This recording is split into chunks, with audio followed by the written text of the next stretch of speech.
Scott land کے شہر ڈانڈی کا ایک چرچ ایسا بھی ہے جہاں اب اللہ اکبر کی صدائیں گونجتی ہیں۔ کسی دور میں یہاں مسیحی کمیونٹی عبادت کرتی تھی، اب یہاں مسلمان رب کے حضور سر بسجود ہو کر اس کی بندگی کا اقرار کرتے ہیں۔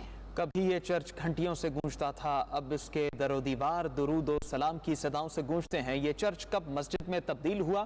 کیسے مسلمانوں نے یہاں اللہ اکبر کی صدائیں بلند کرنا شروع کی؟ مسجد کے اندر کیا ماحول ہے؟ کتنے نمازی یہاں عبادت کے لیے جمع ہو سکتے ہیں؟ تفصیل بتائیں گے ہمارے نمائندہ قیصر حبیب۔ جی ناظرین، بالکل اس وقت میں موجود ہوں ڈنڈی اسکاٹ لینڈ میں۔ آپ کے سامنے جو یہ ایک عمارت نظر آ رہی ہے، یہ ڈنڈی اسکاٹ لینڈ میں اس کا نام ہے ٹیسڈ اسلامک سینٹر جامع مسجد تاجدار مدینہ، جو کہ ایک سنیوں کا بہت بڑا مرکز ہے یہاں پہ۔ اور اس کے ساتھ اگر آپ اس کے ساتھ دیکھیں تو آپ کو ایک گردوارہ بھی نظر آ رہا ہے۔ یہ سکھوں کا گردوارہ ہے اور اس کے ساتھ مسجد ہے، اور یہ مسجد کسی دور میں چرچ ہوا کرتا تھا۔ چرچ کو یہاں مسلمانوں کی ڈیمانڈ پہ اور اس کی ضرورت کے تحت اس چرچ کو جو ہے وہ اسلامک سینٹر میں کنورٹ کر دیا گیا۔ ان لوگوں نے اپنے آپ کے تحت چندہ اکٹھا کر کے اس مسجد کو، اس چرچ کو مسجد میں کنورٹ کیا، اور یہاں پہ لوکل کمیونٹی کو، مسلمان کمیونٹی کو جو ہے وہ خدمت کر رہے ہیں۔ اور یہ جو خاص طور پہ یہ چرچ ہے، یہ یہاں کی بہت قیمتی جگہ ہے، چونکہ یہ سینٹر میں، ڈنڈی کے بالکل سینٹر میں واقع ہے۔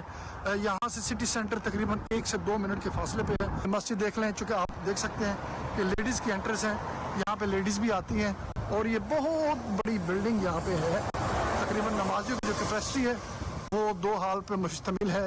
ایک ہال میں تقریباً ڈاؤن اسٹیئر جسے ہم کہتے ہیں وہ تقریباً 150 لوگ آئیں گے، اور اوپر والے ہال میں جو اپ اسٹیئر ہال ہے وہاں فیسلٹی جو ہے وہ 1000 نمازی اپنی نماز ادا کر سکتے ہیں، اجتماع اٹینڈ کر سکتے ہیں۔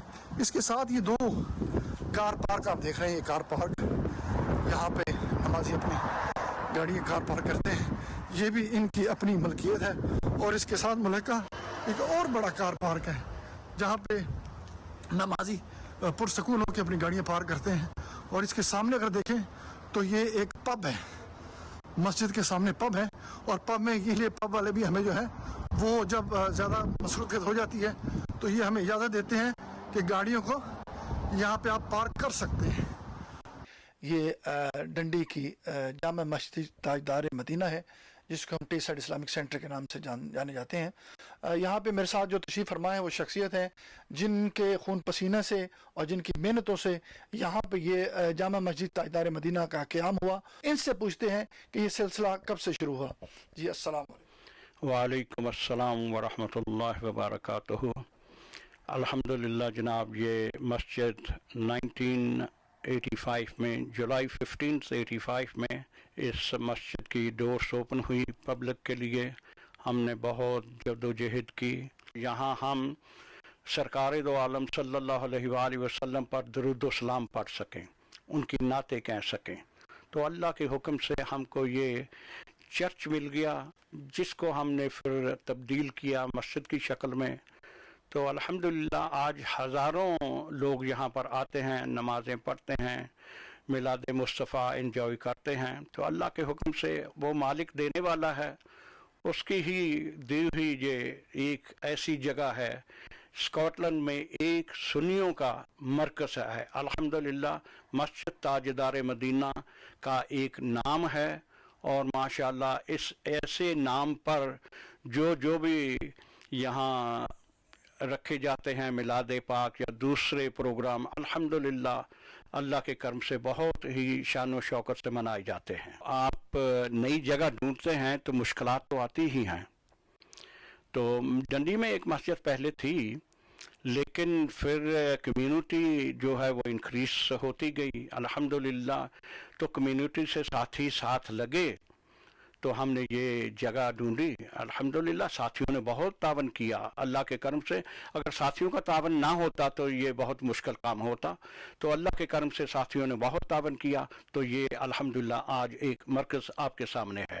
الحمدللہ ہمارے ہاں یہاں پر فیونرل کی فیسلٹی بھی ہے، اور میت کو غسل دینے کی بھی فیسلٹی ہے. اگر کسی نے میت رات رکھنی ہو تو وہ بھی فیسلٹی ہے. الحمدللہ یہاں 5 وقت نمازیں ہوتی ہیں, بچوں کا درس ہوتا ہے. الحمدللہ ہر فیسلٹی جو آپ کو بڑے مرکز میں نظر آئیں گی وہ یہاں پر بھی انشاءاللہ نظر آئیں گی. الحمدللہ اگر کسی کو کسی چیز کی ضرورت ہے ہم کوشش کرتے ہیں کہ اس کی جو مانگ ہے پوری ہو سکے. انشاءاللہ تعالی بفضل خدا ہمارا پروگرام جو 8 اکتوبر کو ہو رہا ہے, نعت خواں حضرات پاکستان سے آ رہے ہیں, علماء اکرام پاکستان سے آ رہے ہیں, اور برطانیہ بھر میں سے انشاءاللہ علماء اکرام آئیں گے اور پبلک آئے گی. تو یہ ایک بہت ہی جو آمد رسول کا پروگرام ہے نا, الحمدللہ بہت ہی دھوم دھام سے منایا جائے گا کہ سرکار کے لورز بہت ہیں الحمدللہ. تو یہ پروگرام الحمدللہ آپ جب دیکھیں گے نا تو آپ کو پتہ چل جائے گا کہ آمد رسول صلی اللہ علیہ وسلم کا جشن کیسے منایا جاتا ہے. جی ناظرین, جیسا کہ آپ نے نہایت خوبصورت اور بڑی مدلل گفتگو سنی حاجی محمد ارشد صاحب, جو کہ اس مسجد کے جو بانیوں میں سے بانی ہیں اور مسجد کے جو ہے ٹاپ ٹرسٹی ہیں. ان کی زیر نگرانی اس مسجد میں جو ہے وہ کام ہوتا رہتا ہے. فلاحی کام اپنے جو ہے دن دگنی اور رات چگنی ترقی کر رہے ہیں. ان کی سپرویژن میں یہ جو ہے مسجد اپنا ایک مقام, ایک اسلامک سینٹر اپنا برطانیہ میں مقام قائم کیے ہوئے ہیں. اور جوگ در جوگ لوگ اس مسجد میں آتے ہیں, اپنا فنڈز دیتے ہیں. ان کو پتہ ہے کہ یہ وہ اللہ کا گھر ہے جہاں پہ دلی سکون حاصل ہوتا ہے.